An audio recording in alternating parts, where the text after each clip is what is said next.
This scene in the Matrix gives me chills. When Neo was fighting with Agent Smith, and Agent Smith kept on asking him, "Why, Mr. Anderson? Why keep on fighting? Why keep on fighting if you know you're not gonna win? Why keep on getting up? What are you fighting for? Are you fighting for love? Are you fighting for meaning? Are you fighting for something other than your survival? Why keep getting up? Why keep on fighting? Why keep on fighting for a life without meaning and purpose?"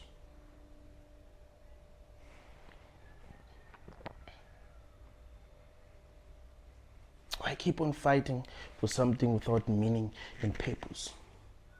Especially if the fight itself is hard.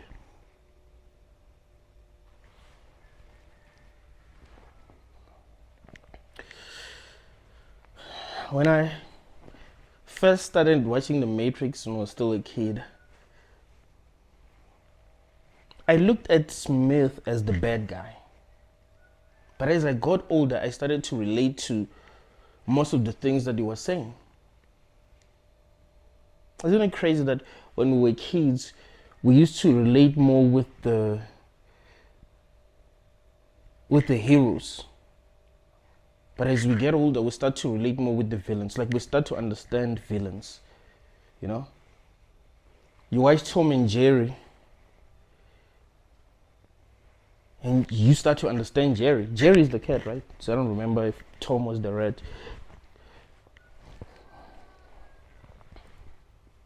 You start to understand Jerry, the cat.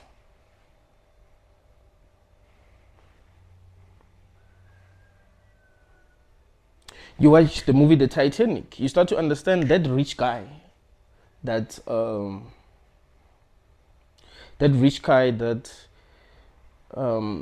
Jack took the girl from. You're like, he wasn't really a bad guy, even though he was portrayed as a bad guy, but he wasn't really a bad guy.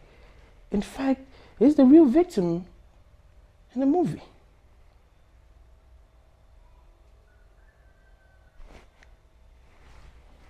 Like you start to understand those that you were never meant to understand. And I guess that's growing up.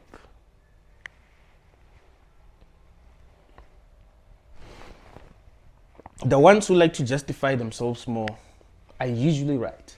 You know, that desperate person who wants you to understand them, who will explain themselves as, that's the person who's actually, like, they can feel it. You see, trust me,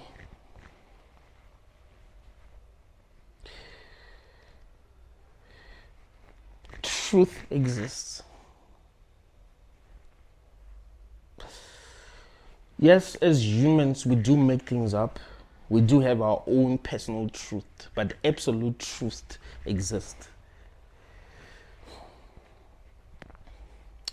What you must learn to accept is that each and every person have their own personal truth. They have their own way of viewing reality. When a dog barks at you in the street, it thinks you maybe you're a criminal. Maybe it owns the place. That's its own personal truth. You know what I'm saying? Like it owns the whole place, so you can't pass. Why are you passing right now? Or you're a threat, or it's trying to, whatever it's telling itself. That's its own personal truth. But the real truth is that you just passing. So yeah, I like that scene. Every time I watch that scene, it gives me chills. Sometimes I don't watch the whole movie. In fact, most of the time when I watch The Matrix, I don't watch the whole movie. I just watch my favorite scenes. When the Oracle is talking to Neo, you know, Neo seems naive, and the Oracle is like, even the architect, bro, like he was dropping some knowledge when he spoke to Neo.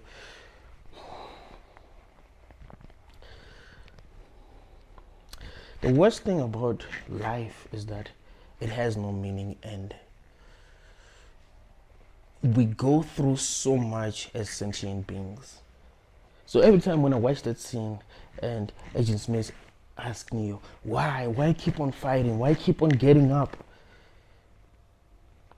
I look at my own life and I'm like, what kept me going? Why did I keep on getting up when life knocked me down and I didn't know what else to do? Why did I still try to get up? What is it in me that made me still want to fight, even though I kept on getting knocked down? Sometimes I even got knocked out. Regain consciousness and continue to fight. But why? What am I fighting for? It's a difficult thing to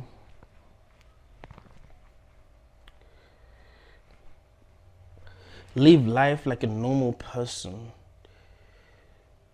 when you become more conscious than a lot of people. You know, that's when you start to see that there is no meaning. Like you start to search for meaning. Like, what is the meaning of all of this? Why am I going through this? What's the point of this pain? What is the point of this lesson that I'm learning? Is it even a lesson, or is just life being life? Am I even learning anything? And is what I'm learning really gonna help me in the future? Is it helping me become stronger, better? What is going on? So you struggle because life has no meaning. You see, that's what a lot of people who are intelligent are struggling with, the meaninglessness of life. You see, when you were a kid, you didn't really ask, I mean, you did ask questions, but you still felt like there was a mystery behind life, and inside this mystery, there were satisfying answers. Do you get what I'm saying? You're like, yeah, what is life? And you thought, okay, I might not know what life is, but there's something beautiful within this mystery, right?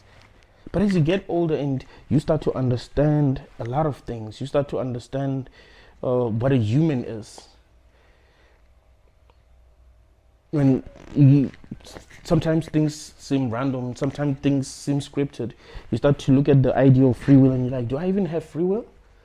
Am I really capable of making my own choices freely without being influenced by something else? And you're like, I don't. Because I can't run away from what I seem to know or what I've experienced. You see, to make a free choice, I must not even remember anything in the past. It's like I must be able to forget everything, every trauma that I've experienced, every rejection that I've experienced, every emotion that I feel. I must be able to reject all of that and be like, this is the choice that I want to make. But most of the time, I make choices that I'm able to understand why I made them based on something that happened in the past. You see? I choose not to get into a relationship because of my experiences in the past. I make unconscious choices sometimes because of the experiences that I've had in the past. So I'm like, I don't even have free will. I'm just experiencing this, but what is the point? You see? And the reason why I ask myself, what is the point, is because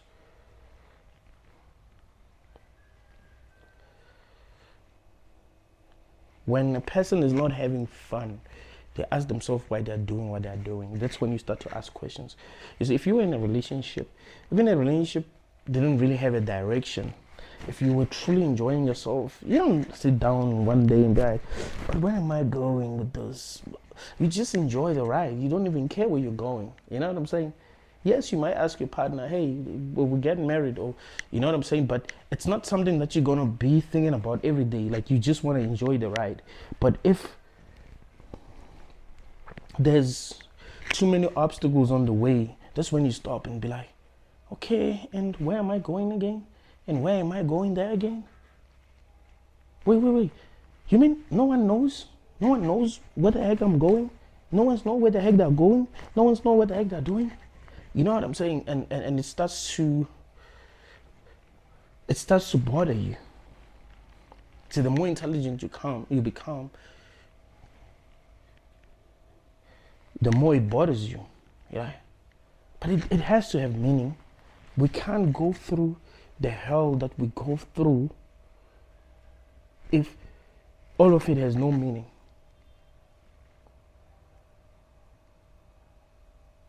Something about that does not feel right. I can't go through what I'm going through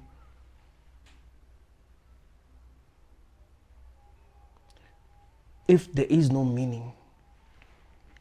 If there's no meaning, why shouldn't the point of it be having fun? Why shouldn't the point of it be happiness? But the way that things work, you can see that happiness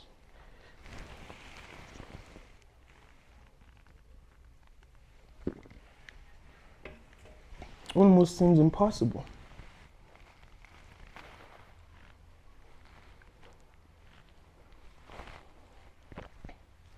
You're like, was I even meant to be happy? Because I've been chasing happiness my whole life, but I'm not.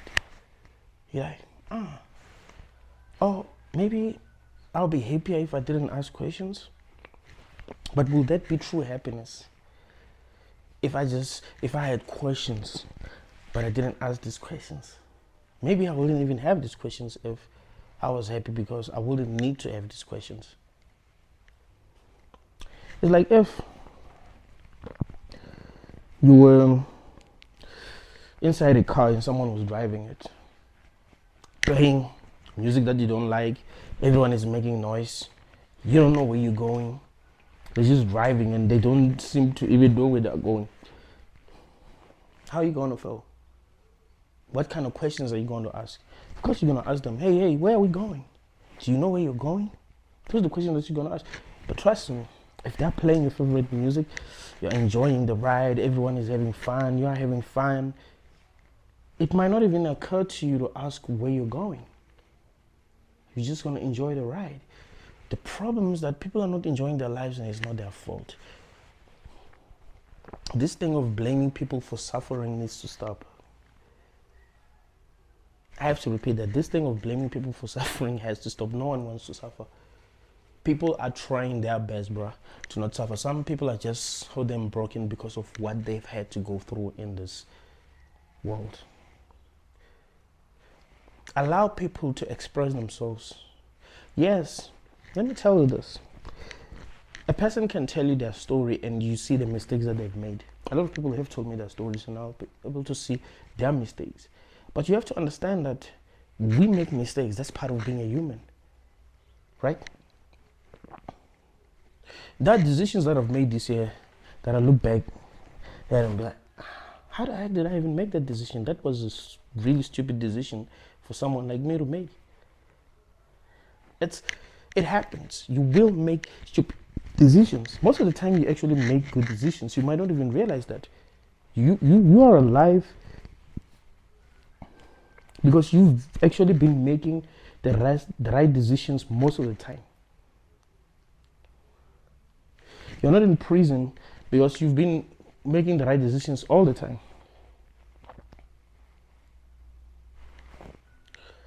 You're not in trouble. There are no people who are coming after you because you've been making the right decisions most of the time. So we make the right decisions. So of course sometimes we're gonna make the wrong decisions. So you look at a person and you want to blame them. Oh yeah, you shouldn't have done this. Oh, you shouldn't have quit school. You shouldn't have pursued. You shouldn't have tried this. You shouldn't have taken this path. You shouldn't. It's like no one knows what's gonna happen before they make a decision. Steve Jobs, I think he did quit school and he became one of the most richest people here on earth. You get what I'm saying? You never know what's gonna happen when someone takes a path.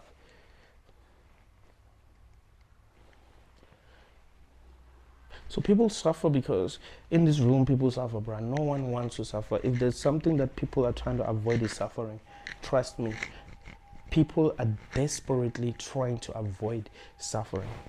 Desperately, bro. No matter how strong you are, no matter how patient you are, no matter how resilient you are, you can still find yourself suffering more than a person who's not strong, more than a person who's not patient, more than a person who's not resilient. You find that this person is impulsive, always taking the easy road, and still things are going well for them.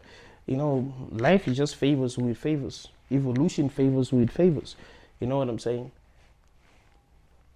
I was telling someone about education because they were talking about how they became successful growing up in a village, and their peers didn't like studying and all of that, so they felt better that they studied and all of that, and you could see it in their face that they kind of like they felt proud, but they kind of like they kind of felt like they were better than the ones who didn't take the same path that they took.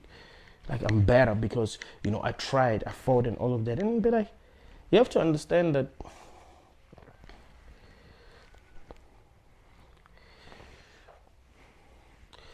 there are people that are favored by the system. You're one of them. If the education system says the smartest kid is the kid that can memorize, you find that there are people who are more intelligent than you, but they are not very good when it comes to memorizing, and they don't need to be. You find that they make better decisions even if they don't memorize the things that you've memorized.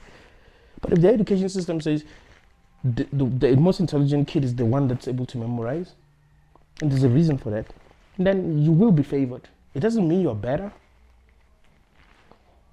The reason why the education system favors the kid that can memorize is so that this kid will be very obedient at the end of the day. Like, it favors obedience over everything, right? So if that kid is able to memorize, is not asking any questions, you see, they usually, and you might not like what I'm gonna say, usually people who are very good when it comes to memorizing things are people who are not good at figuring out what the real truth is. It's like whatever you tell them to memorize, they'll memorize it. But if you give them a philosophical problem, they can't really solve that problem.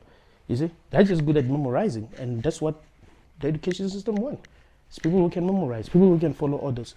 You see, but you find that there's a very intelligent person who cannot memorize anything, but they're making better decisions for themselves, for society, and society will evolve if these are the kind of people that were favored by the system. But no.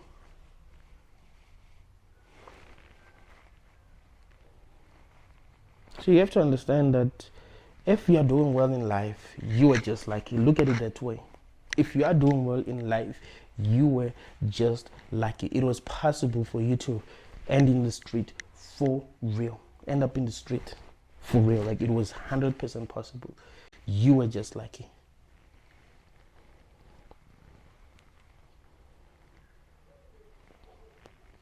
There are artists who are very successful now in music who wouldn't have been successful in the 90s. Like, rappers who are successful now, you know, what's the name of this guy? Young Boy Cardi or Playboy Cardi. He wouldn't have survived the 90s. But now, the hip hop scene favors his style. So it works for him.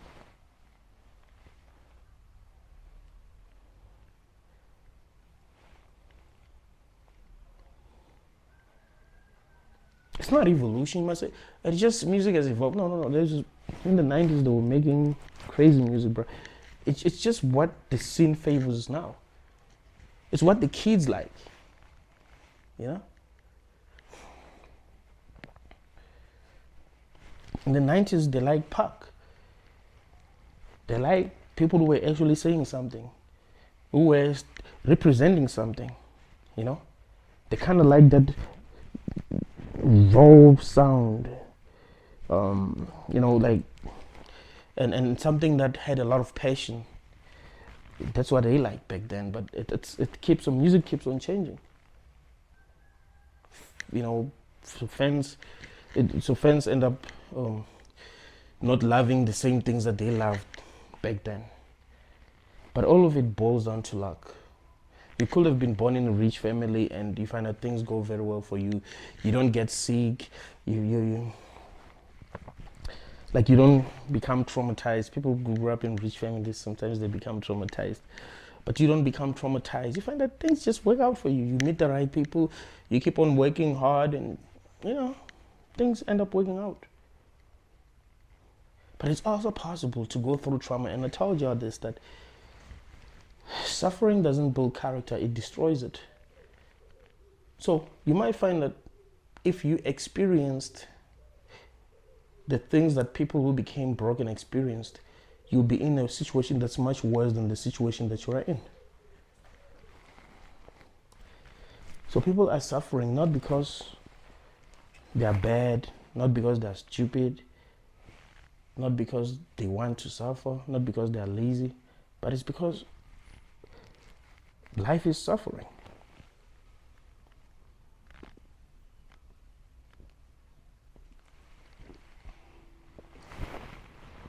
So if life is suffering,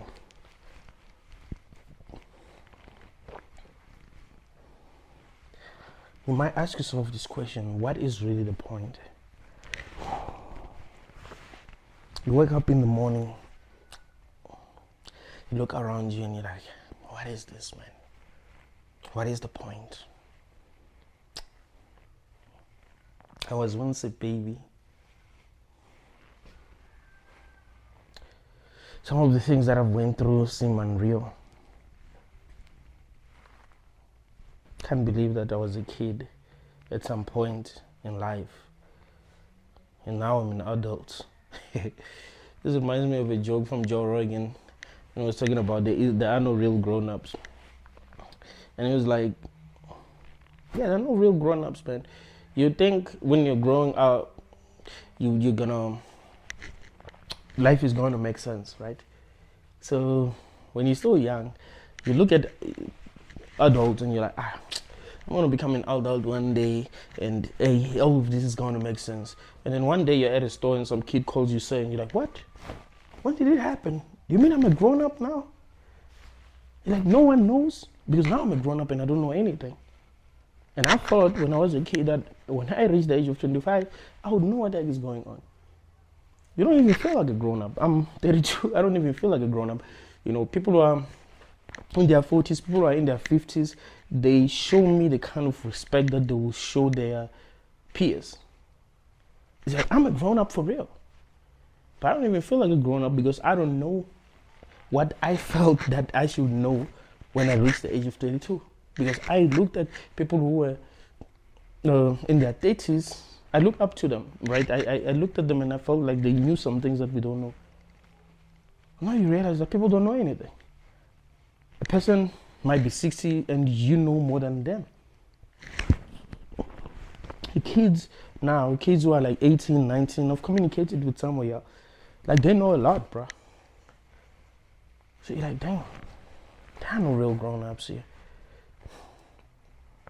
So yeah, you grew up thinking that it was gonna make sense, it was gonna make sense, it was gonna make sense. But the more you learn, the more you realize that it never gets to make sense.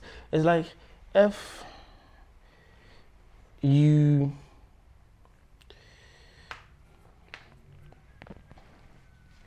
had technology to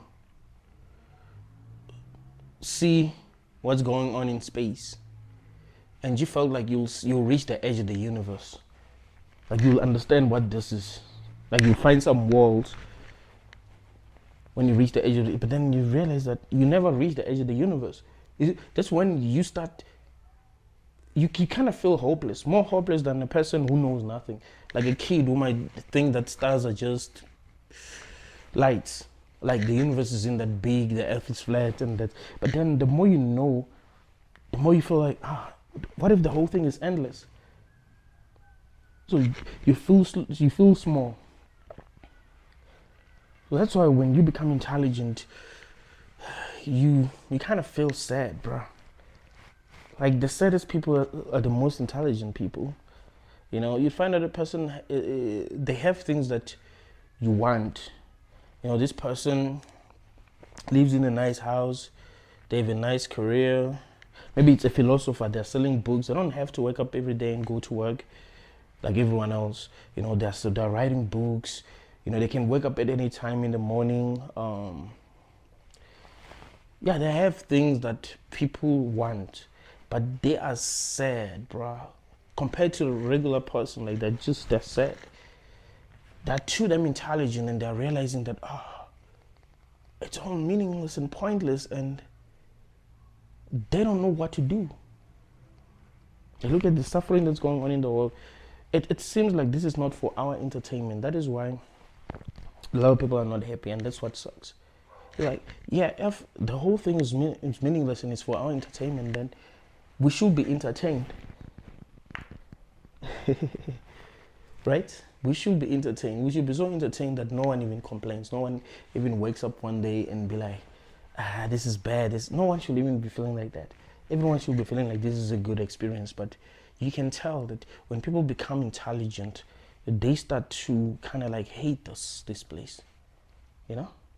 And when they become intelligent, like really intelligent, you know, people who are intelligent, bro.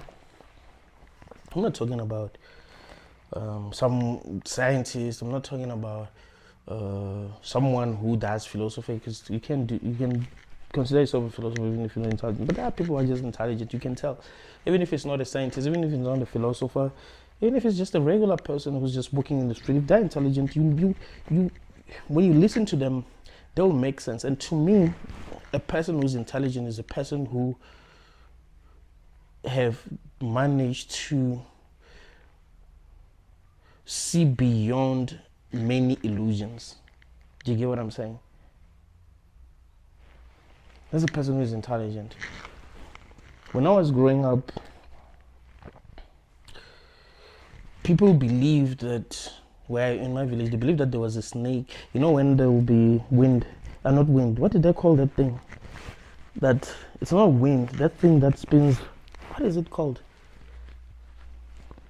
Like it's wind, but it spins. I forgot what it's called, man. What is it called? Like a tornadoes, but yeah. But not, because tornadoes are much bigger than, but yeah. They used to think that there's a snake, like white people stole some eggs from this snake. So this snake is now angry and it's looking for the eggs. So that's how it moves. People believe that. When I was a kid, I was like, how do people even believe that? Even older people, I'm like, how? That doesn't make any sense. Have you seen this snake? Who saw this snake? It was the people who were powerful at the time who made people believe that. It was the people who were trusted back then are traditional doctors. Nganga.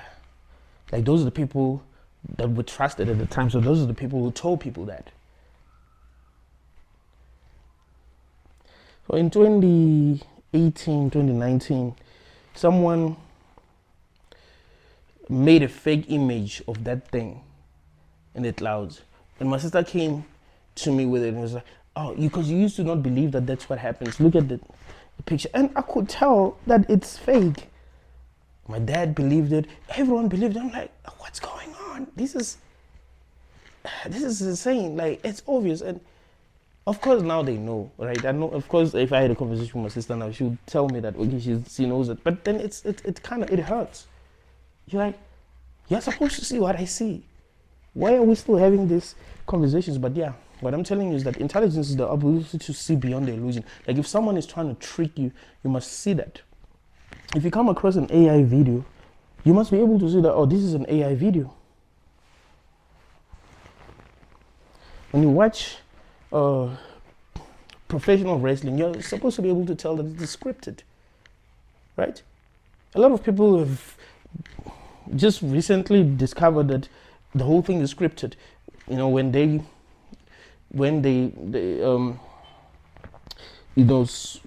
made these social media apps, you know, TikToks and Facebook and YouTubes and all that. This is when people started to realize that. But when they had to only watch it on TV, they didn't realize that. They're like, how? It's obvious that it's scripted. So that, to me, the intelligence to me is the ability to be sane. To be sane, you must be able to see the truth. You see, a person who's insane is a person who doesn't see the truth. The person who's sane is the person who sees the truth. So the more you become conscious, you become intelligent, the harder it is for you to cope. because you start to ask yourself the realist questions that a person who's conscious in a world like this should be asking themselves. I mean, why shouldn't a person be asking themselves what this is if they don't know what it is? Like, you don't ask yourself what this, you don't wonder what this is.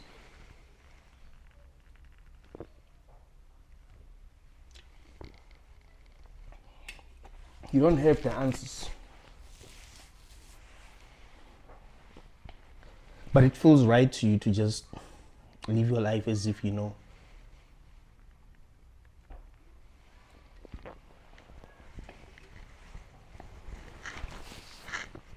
It shouldn't sit well with you that you don't know what this is.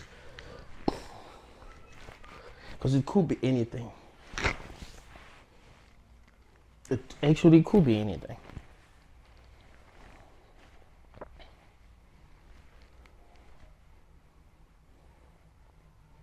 So it sucks to suffer and not knowing what you're suffering for. You see, people don't want to suffer, but they don't mind suffering for something. Remember what I told you? People don't want to suffer, right? So if they feel like they're suffering to not suffer, let me put it that way, then they won't mind suffering now.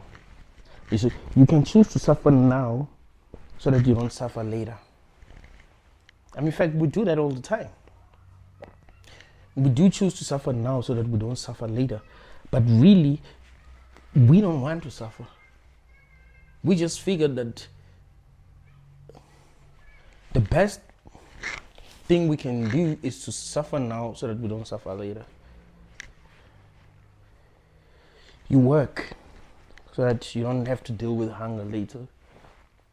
You don't end up homeless. You don't lose your car. You don't lose your wife. You don't lose what you have now, what's giving you comfort now. You could choose to go to the gym. You might wake up. I remember David Goggins said, sometimes he does wake up and be like, why am I doing this? Why do I get it? You know what I'm saying? Because you look at him and you be like,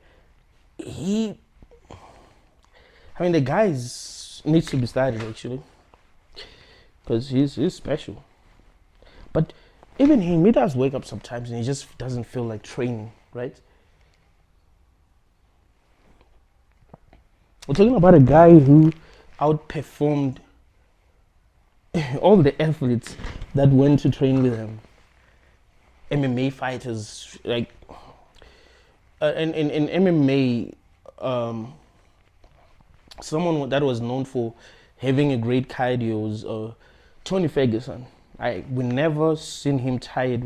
Now he does get tired, but in his prime, we never seen him tired. You know, he'll be fighting at a fast pace and you don't see him get tired. But he trained with David Goggins and he got tired. It was Israel Adesanya. Same thing. I've never really seen Easy tired. The guy that I want to see, I forgot his name. He's champion at 135. Keep on forgetting his name. Yeah, that guy has crazy cardio. It's Marab. He's just beat Khabib's cousin. It's Marab. Like, he has crazy cardio. I'd like to see him train with Goggins one day and see what happens. But yeah, even him, he does say that sometimes I do wake up and feel like not doing it. Like, not, what am I doing this for? But he doesn't want to suffer later, because if he stops training, that means he suffers later. Maybe he's going to lose what he had. He has money because he's training. People are inviting him in interviews. It's hard. So he has to do that, whether he wants to or not. But it's better because he knows what he's suffering for. He can't really complain because he knows what he's suffering for. The problem is that people are suffering and they don't know what the heck they're suffering for.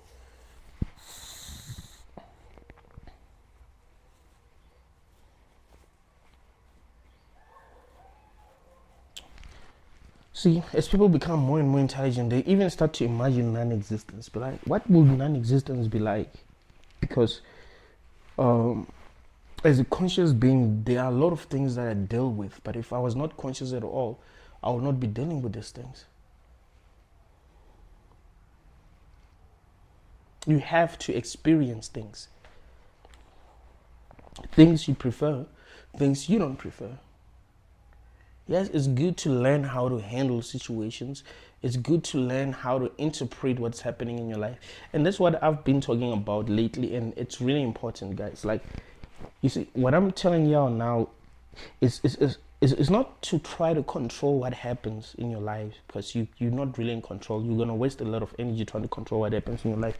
I'm saying try to control how you look at what happens, but also try to focus more on what you prefer. So things can happen. Let's say, I like to use this example. Let's just say you get cheated on, because I think these are the problems that people deal with the most in our society. You get cheated on. How do you look at cheating? What does it mean to you? Does it have to say something about you, about your character? How should you feel? Should you hate that person? You betrayed me. I trusted you. I hate you. How should you look at the whole situation if you actually want to survive in this hell realm? Shouldn't you be like, it happened. It's what happens in this hell realm. I'm just going to do my thing. I'm going to heal from this.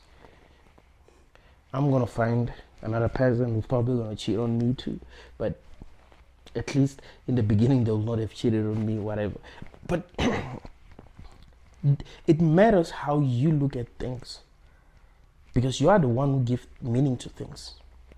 You must realize that. Forget what everyone taught you. You are the one who gives meaning to things, because it's meaningless, and at the end of the day, everything is made up. So if you want to give meaning to something, then you do have a right to do that. If you say, okay, to me, this is what it means, it's you, because everything is meaningless. It doesn't have a purpose. It does nothing to learn.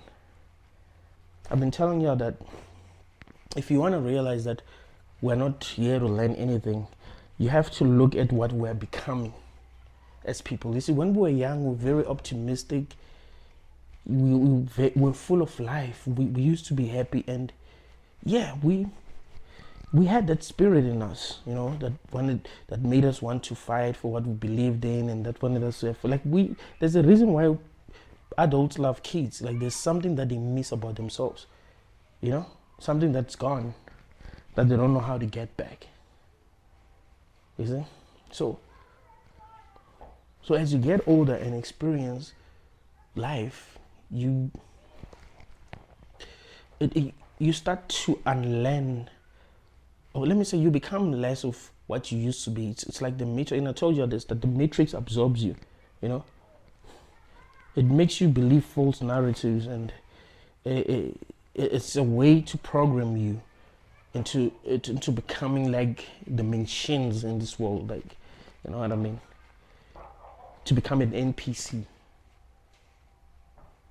It's crazy, but that's how it works. I love it when Smith told Neo that all of it, you know, is artificial as the matrix itself, referring to our emotions, love, hate, society, work, school. All of it is artificial as the matrix itself, and it makes you wonder if there was a world that was just like this world, but it was a simulation and it was made better to fit your needs. Wouldn't that be better than experiencing this? This is a very, I think about this question all the time. I mean, yes, I wouldn't choose to be in that simulation because of one reason and one reason only. Things could go wrong. That's the problem. Like, because this sucked, I have every reason to be like, I'm not sure if they created a simulation, things will be okay. But other than that, I'm thinking maybe a simulation would be better if it was guaranteed that nothing will go wrong, and you can wake up at any time. You can unplug at any time. Or even if you forget that you're in a simulation, but you have you've programmed your whole life basically, and there is no suffering in that simulation. You are not suffering. You're gonna be happy. That's guaranteed. Like this guy, happiness is 100% guaranteed. You're gonna love it. You're gonna enjoy it. So you make that choice. Even though I remember I told you about the TV series Severance. That if they wiped off your memories, you automatically become a new person. So you are not the person who chose to have their memories wiped. So if right now they wiped off your memories and they wanted to turn you into a soldier, and you agreed that I'm going to be a soldier, and they said to be a soldier you must wipe off your memories. If you find yourself in battle, you didn't choose to be there. It's not you. It's you're not the same person. You get what I'm saying? It may seem like you are, but you're not. Just like in the TV series Severance, people work for this company. As soon as they enter the building, they'll forget everything that happened when they're outside, and they'll become new. Like the first day at work, they're new people. They don't remember anything except for their names. They're able to speak languages that they used to speak, but their lives are in that building. They only remember what happens in the building. So some of them didn't want to be in the building, but when they're outside, they will still go back to the building. So there will be a war between the visions of them outside and the vision of them inside.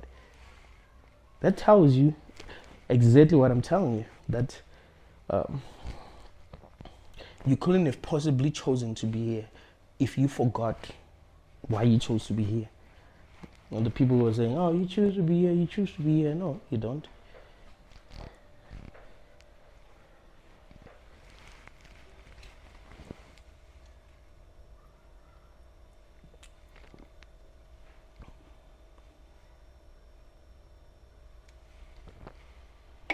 It might sound fun to think about it. I remember when I was going through depression in 2018, and I came across videos of some spiritual teachers saying, you chose to be here, you chose your parents, you chose the people that you're going to interact with. You've agreed with these people before you came here. And I felt better. Maybe at the time I needed to hear that.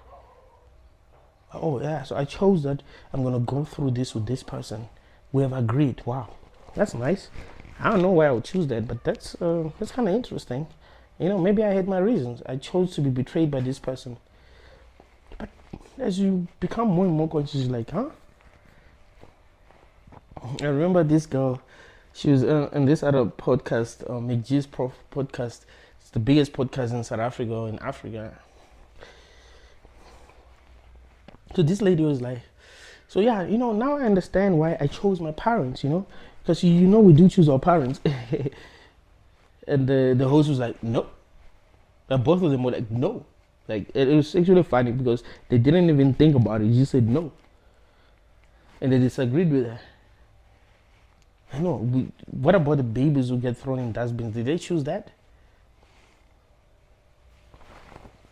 And she didn't have an answer. She kept quiet. It's like, it sounds nice to believe that. It just sounds nice.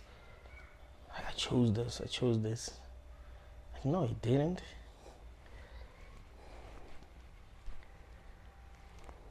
But yeah, it makes you, because nothing is real at the end of the day. So if they created a simulation that seemed real, just like this world, but it was better, wouldn't it be better?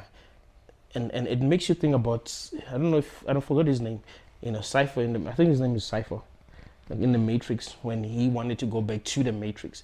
He was like, Zion sucks, the food sucks, the technology sucks, there's nothing that's really happening here. We're busy fighting these machines, but we're not even winning.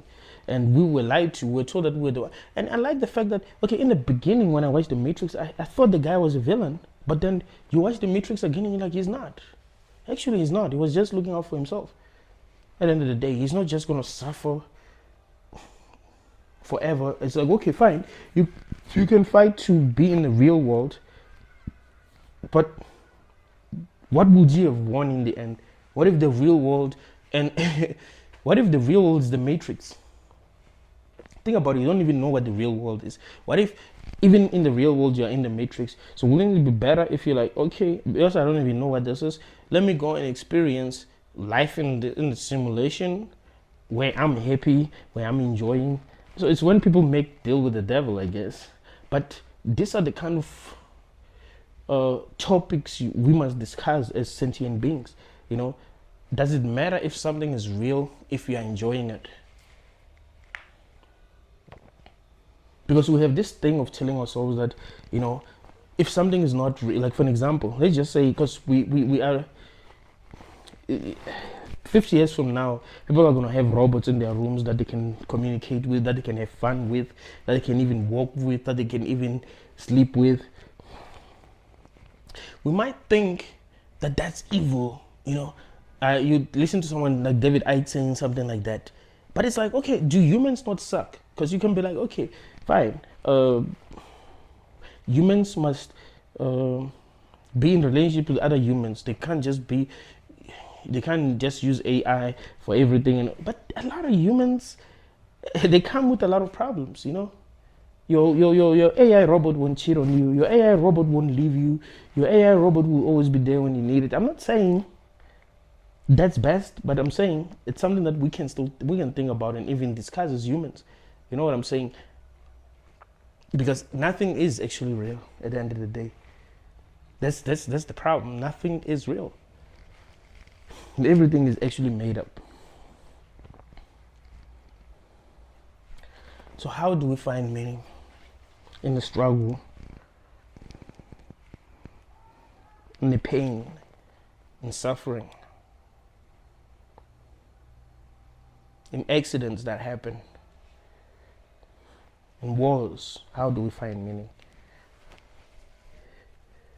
The war that happened between America and Iraq, how do we find meaning in that? Do we look back and be like, there's meaning? Yes, we've watched movies, very beautiful movies that they've made about that war. But is there meaning? Wouldn't we have preferred something better? What if America and Iraq found a way to work together, but in a way that was so good that the whole world knew about it? Wouldn't we find meaning in that? Why did there have to be wars? Twin Towers. What's going on there? Why did those towers get attacked and people died? Where's the meaning in that? Yes, everyone knows about that. Everyone knows about, I'm not even sure if I'm supposed to say it, because every time when you say 9 what, I think, might look like you're a terrorist or something. But did that have to happen?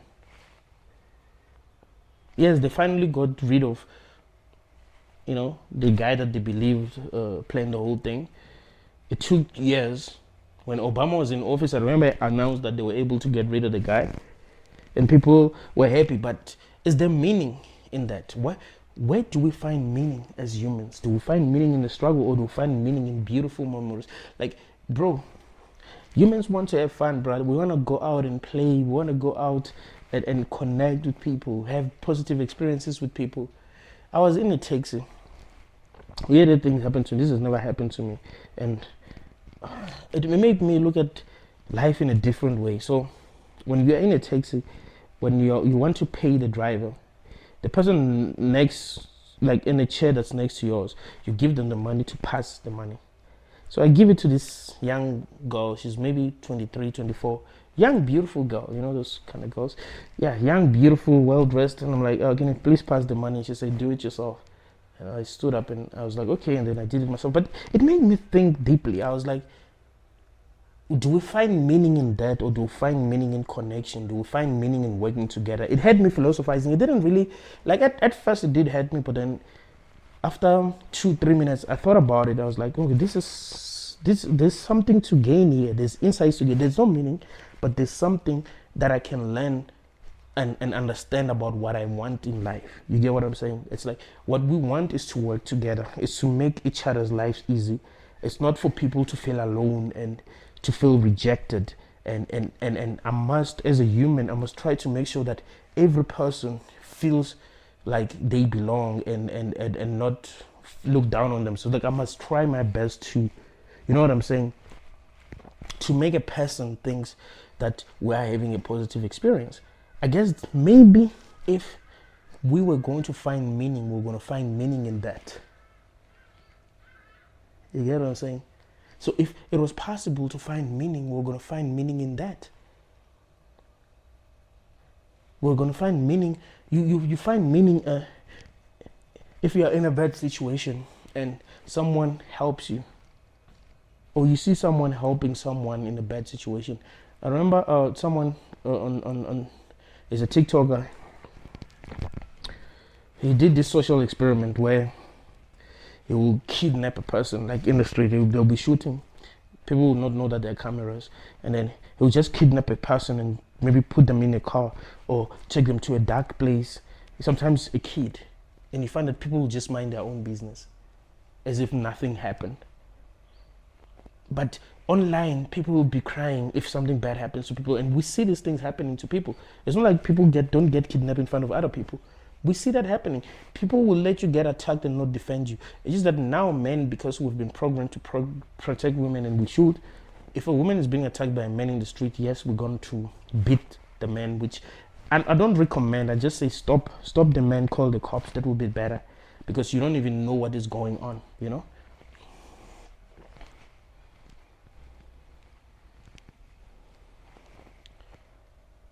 But I've seen many videos where people will get robbed in front of other people, bro. You find that there's 3 guys who are robbing one person. People are just passing in the street. Men are passing in the street. Like, they just seen the person get robbed, and they do not care. And they will talk about it at home and say, yo, protect yourself. I saw a person getting robbed. And you're like, huh? Really? You saw a person getting robbed and you chose to do nothing? And I'm not saying I was going to do anything. I'm a coward too. But that's the thing.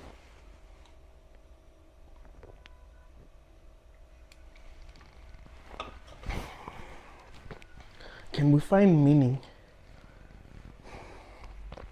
in the way that we're treating one another as humans? In rating people, like, oh, this one is a 6. I was having a conversation with someone about women. I was like, bro, do you know you can meet a woman that you believe is a 10, but her whole personality is trash? Like, she's just trash. Like, the way she treats people, trash. The way she relates with other people, trash. Level of compassion, 0. Level of understanding, 0. There are women that maybe you think she's a 5 or she's a 6, but she will make your life worth it in every way. Whether you consider yourself a high value man, she will actually beat those women that you think are 10s.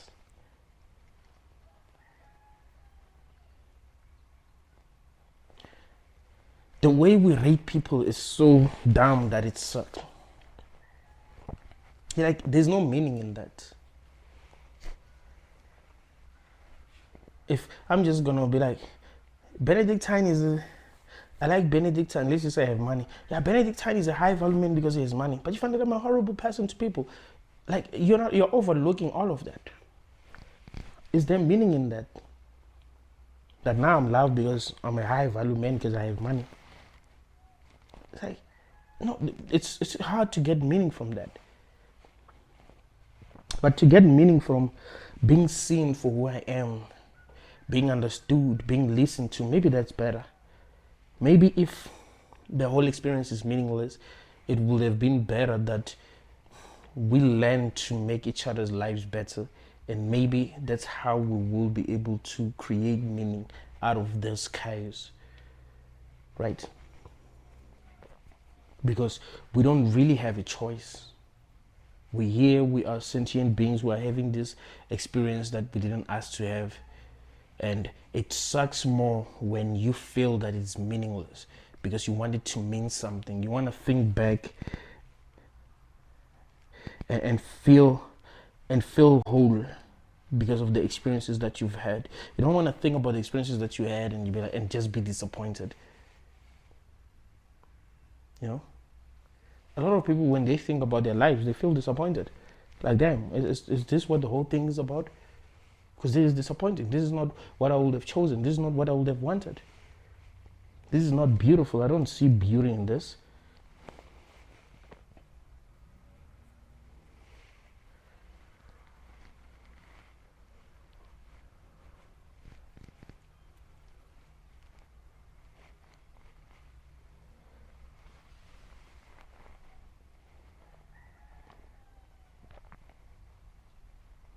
I don't like the fact that this has no meaning, and we're not trying to create meaning. It's every man for himself, so of course there's no meaning in that. There are people who feel alone, rejected, who don't, who are not helped by others, who are overlooked by others. You're like, there can never be meaning that can come out of that. Like, human beings like to think that those who are maybe more powerful than them and who are mean, they are worse than. It's like most humans are just as bad as the people that they are blaming. You find that you're not doing anything to help those that you can help, but you're looking at billionaires and be like, why aren't they helping us? Like, why are you not helping those that you can help? So you don't see that you're not helping anyone. I mean, like, I remember there's this pastor, like, we used to respect pastor. So they were having like I don't remember what it was, but a function at her home. Well, she was not a pastor, she was a pastor's wife. They had plenty of food. So there was this guy who's mentally disturbed. He also wanted food. The way the guy got chased out, it was crazy, bro. It's not like he was doing anything bad. And you're like, wow. How do we create meaning out of that? If you don't want him there, it's fine. Give him food and tell him to go and sit somewhere. If it's going to make people uncomfortable, that's also understandable. But damn. But the point that I'm trying to make is that we like to look at people who have the things that we want, who have real power, and we blame them for not helping us, right? But we don't do the same when we can. So that makes this experience, even if you are capable of creating meaning, that makes it impossible. You're like, how do I create meaning out of this? How do I create meaning out of that? Okay, maybe you'd want to create something like a Nigerian movie where that guy becomes sane again and becomes successful, and then that lady loses everything, and then he passes her in the street in a car. I don't know, but still, that still doesn't feel right. You know, that still doesn't feel right. And the world doesn't even work like that. People suffer until they die. Get mistreated until they die. There's no cosmic justice. That we want to believe that there's cosmic justice. Like, someone can treat you so badly that you wish there was cosmic justice. But there isn't. People just suffer. Because that's how it is in this realm. So of course, it's going to be very hard to create meaning out of this. And that becomes the worst thing about life. That it's not easy to create meaning. That it's actually meaningless and it's not easy to create meaning. At least if we were doing this because, you know, we were evolving and we were learning, and this was not this was a world where we learn or we practice something, like we're practicing how to live, and then after this experience we're going to find ourselves in worlds that are way better, or maybe we're being tested. You know, Benedictine is being tested. What kind of person is he? What kind of world does he want to live in? You know, I'm being tested by being given different situations, and those who are testing me, they're also looking at how I deal with these situations. So like, okay, Benedictine will be happy in a planet that we call Xerox. In a planet where they call Xerox, people, when they want to go, they are allowed to go peacefully. That's the first thing. They are not indoctrinated there. They are not lied to about their existence there. They don't believe in religions that don't make sense there. You know, they're not controlled, you know, they're not controlled by people who are more powerful than them. There are no hierarchies there, you know, people are working together there, you know, they are trying their best to have fun. So Benedictine will be perfect in that kind of world. Oh, there's this Christian lady, she'll be perfect in a world where she's worshiping God. It's what she wants. At the end of the day, she wants to worship God 24/7. So we're going to send her to that world. That will be beautiful. It's what she wants. I shouldn't even be like, oh, that's bad. Like, what do you want? That is what they want. It's not what I want. I think that would be beautiful. Thank you guys for watching until the end. Like the video. Tell me if you've watched this video until the end.